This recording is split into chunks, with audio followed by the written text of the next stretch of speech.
Assalamualaikum warahmatullahi wabarakatuh. Sebelumnya izin memperkenalkan diri, nama saya Samsur Rijal dengan NIM 1192020242 dari Pendidikan Agama Islam kelas PAI 6F. Di sini saya akan memaparkan resume saya dari kelompok 3 yang tadi sudah dipresentasikan, yaitu mengenai karakteristik dan tipe pesantren. Yang pertama itu karakteristik dan tipe pesantren yang dominan di Indonesia. Nah, pondok pesantren sebagai lembaga pendidikan memiliki karakteristik atau ciri khas yang tidak dimiliki oleh lembaga pendidikan lainnya. Secara umum, pesantren memiliki karakteristik sebagai berikut. Yang pertama itu ada pesantren tradisional, yaitu pesantren yang masih terikat kuat oleh tradisi-tradisi lama. Di antaranya yang pertama yaitu sistem pengelolaan pendidikan cenderung berada di tangan kiri sebagai pemimpin sentral sekaligus pemilik pesantren. Selanjutnya yaitu hanya mengajarkan pengetahuan agama Islam. Kemudian materi pendidikan bersumber dari kitab-kitab berbahasa Arab klasik atau biasa disebut kitab kuning. Kemudian menggunakan sistem pendidikan tradisional seperti sistem weton atau bandongan dan sorogan. Kemudian adanya hubungan antara kiai, ustadz, dan santri bersifat hierarkis. Kemudian yang terakhir adanya kehidupan santri cenderung bersifat komunal dan egaliter. Nah, adapun karakteristik dan tipe pesantren yang modern diantaranya yaitu gaya kepemimpinan pesantren cenderung komparatif.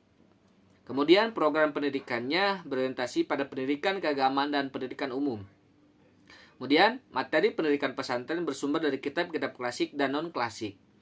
Kemudian, pelaksanaan pendidikan lebih banyak menggunakan metode-metode pembelajaran modern dan inovatif. Kemudian, adanya hubungan antara kiai dan santri cenderung bersifat personal dan kolegial. Kemudian, yang terakhir, adanya kehidupan santri bersifat individualistik dan kompetitif.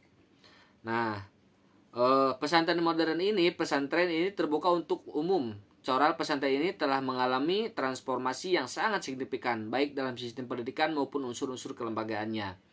Kemudian ada karakteristik dan tipe pesantren di beberapa jenis pesantren. Menurut Manfred Zimek, tipe pesantren di Indonesia digolongkan ke dalam beberapa tipe, yaitu yang pertama yaitu ada pesantren tipe A, yakni pesantren yang sangat tradisional, pesantren yang masih mempertahankan nilai-nilai ketradisionalnya yang artinya tidak mengalami informasi dalam sistem pendidikannya, dan jenis pesantren tipe ini masih tetap eksis mempertahankan tradisi pesantren klasik dengan corak keislamiannya.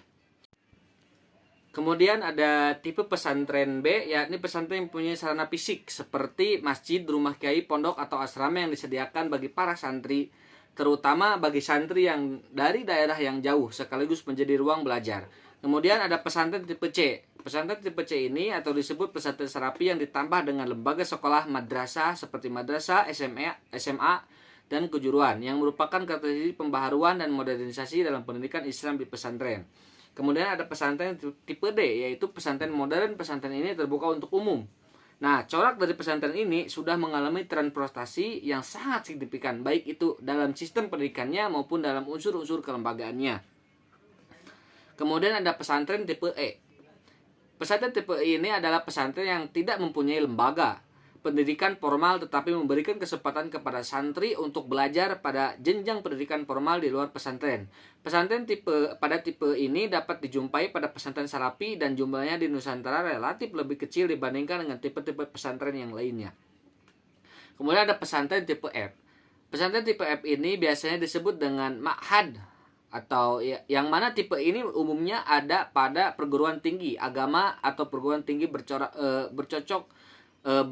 agama gitu. Para mahasiswa diasramakan dalam waktu tertentu dengan berbagai peraturan yang sudah ditetapkan oleh perguruan tinggi dan mahasiswa wajib menaati peraturan-peraturan tersebut bagi mahasiswa yang tinggal di asrama atau ma'had. Kemudian ada analisis karakteristik dan tipe pesantren di beberapa jenis pesantren.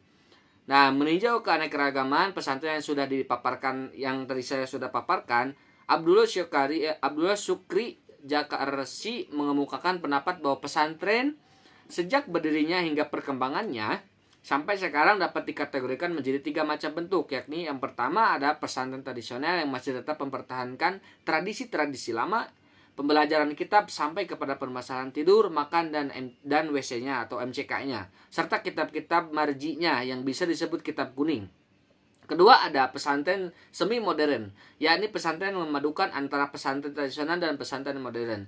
Sistem pembelajaran di samping kurikulum pesantren tradisional dalam kajian kitab klasik juga memakai kurikulum Kemenak dan Kemendiknas. Kemudian yang terakhir, yang ketiga, yaitu adanya ada pesantren modern yang kurikulum juga sistem pembelajarannya telah tersusun secara modern, demikian juga manajemennya. Unsur-unsur selanjutnya ada unsur-unsur pendidikan pesantren. Mas Tuhu membagi pesantren kepada 3 unsur, yakni yang pertama ada pelakunya itu kiai, ustadz, dan pengurus. Kemudian ada sarana perangkat keras seperti masjid, rumah kiai, rumah ustadz, pondok, gedung sekolah, tanah untuk berbagai keperluan pendidikan, gedung-gedung lain untuk keperluan-keperluan seperti perpustakaan, aula, kantor pengurus pesantren, kantor organisasi santri, keamanan, koperasi, perbengkelan, jahit-menjahit, dan keterampilan-keterampilan yang lainnya. Yang selanjutnya yaitu sarana perangkat lunak. Apa saja sih sarana perangkat lunak dari pondok pesantren? Yaitu yang pertama ada tujuan, kurikulum, kemudian sumber belajar yakni kitab, buku-buku, dan sumber belajar lainnya. Cara belajar mengajar seperti ada bendongan, sorogan, halakoh, dan menghafal. Juga evaluasi belajar mengajar, mantuhu, dan yang lainnya gitu. Evaluasi belajar mengajar. Kemudian ada ciri-ciri dari pendidikan di pesantren. Adapun dari ciri-ciri pendidikan pesantren sebagai yaitu yang pertama terdapat hubungan yang akrab antara santri dengan kiai. Kemudian kepatuhan santri kepada kiainya, kemudian hidup sederhana dan hemat betul-betul dipraktekkan dalam kehidupan sehari-hari di pesantren. Kemudian kemandirian yang amat terasa di pesantren. Kemudian jiwa tolong-menolong juga suasana persaudaraan sangat mewarnai pergaulan di pesantren. Kemudian kedisiplinan yang sangat ditekankan dalam kehidupan di pesantren. Yang terakhir ada berani menderita untuk mencapai tujuan yang amat mulia. Mungkin itu saja dari saya. Kurang dan lebihnya mohon dimaafkan. Wassalamualaikum warahmatullahi wabarakatuh.